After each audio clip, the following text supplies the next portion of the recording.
Welcome back, everybody. Typically I don't do a whole lot of this versus that type videos. However, after I posted the review of the TN12 here by ThruNite, I was inundated with messages, comments on Facebook, comments on the videos of how it compares to the Fenix PD35. Now, the PD35 obviously is one of the most popular everyday carry type flashlights out there on the market, made by Fenix. It's a great light.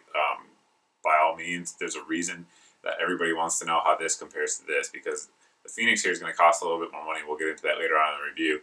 But what we're going to get into is, is it worth the money over the TN12? So without further ado, we'll step outside, take a look at the beam shot comparisons while they're on high, and then get into some of the details of the lights. Here you see the output from the ThruNite all the way turned up. You can see it has a nice hot spot, decently wide spill. I mean, it looks like daylight out there when you're looking out there. That shed is about 25 meters away. The corner right there is about 40 meters again. There you see the Fenix. Again, decent output, no getting around it. So here's the ThruNite, here's the Fenix. You can see how the hotspots compare. For those of you unfamiliar with these lights, I'll just go over some of the basic specs that they all share. Both of them are IPX8 waterproof certified. They both share the same XM-L2 emitter, which is an excellent emitter. The Fenix didn't have that when it first came out, but it does now on the newer versions, and that's the version that we're using here for the test. They both have 6061 Type 3 hard anodized bodies, very durable stuff, very corrosion resistant. Good knurling here on both of them. The Fenix has a little bit more aggressive knurling than the ThruNite, and both of them operate via tail cap switches and are also able to toggle through the different modes with a button up front. They both also go straight into strobe if you hold that button up front down, and it goes off if you hit the button again. Moving on to some of the differences, the biggest one's going to be output. Now, the folks over at Candle Power Forums who have tested these lights, who have very expensive equipment that I don't have said that ThruNite is basically putting out exactly what it claims, right around 1050 lumens, give or take, depending on the light.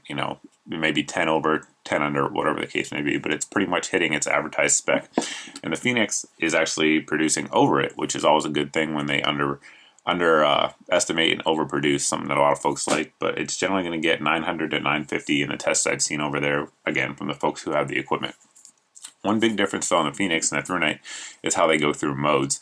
Now the Fenix here on its lowest light setting is going to have a 10 lumen setting. Now that's great now if you like a 10 lumen setting. However, the ThruNite is going to have a Firefly setting that you see here.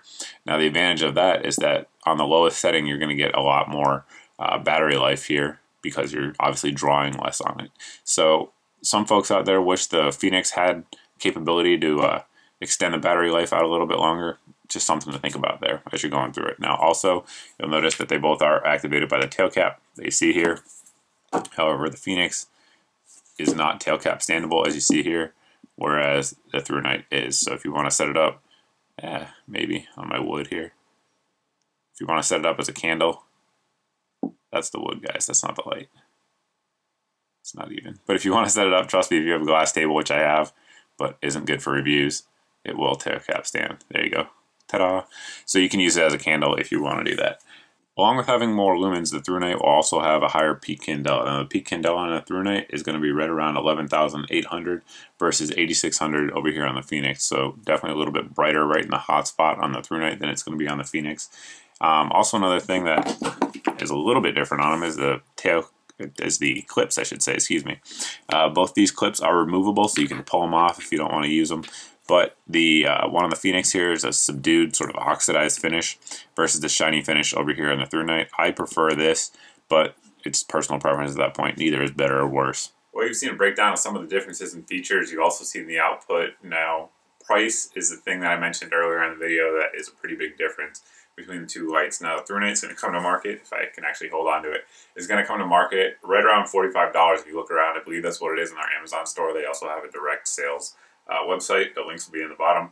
And the Fenix, generally speaking, is going to be somewhere between $65 to $80. Generally, you can find it for $70 on Amazon. At least I could this morning when I looked it up. So how does ThruNite do it? Well, essentially they do it by cutting out the middleman. ThruNite sells only through their store and then their Amazon store as well, whereas Fenix sends their lights out to a bunch of distributors who sell to retailers who sell to you, and that's basically, at least as I see it with my minimal understanding of economics, how they do it. But in terms of everything else, you guys saw how they stack up today.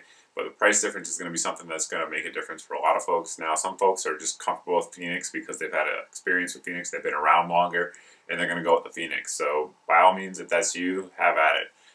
But if you guys saw how the ThruNite performed here, and you guys like what you see, and you like the cost difference, then go with the ThruNite. That's kind of my advice to you. That's pretty much it, guys. If you guys have any questions about these lights, anything else I didn't cover here, you can always post below in the comment section. You can also post over at my Facebook page as always. But thanks for watching. Thanks for subscribing, and I hope to see you in the next video.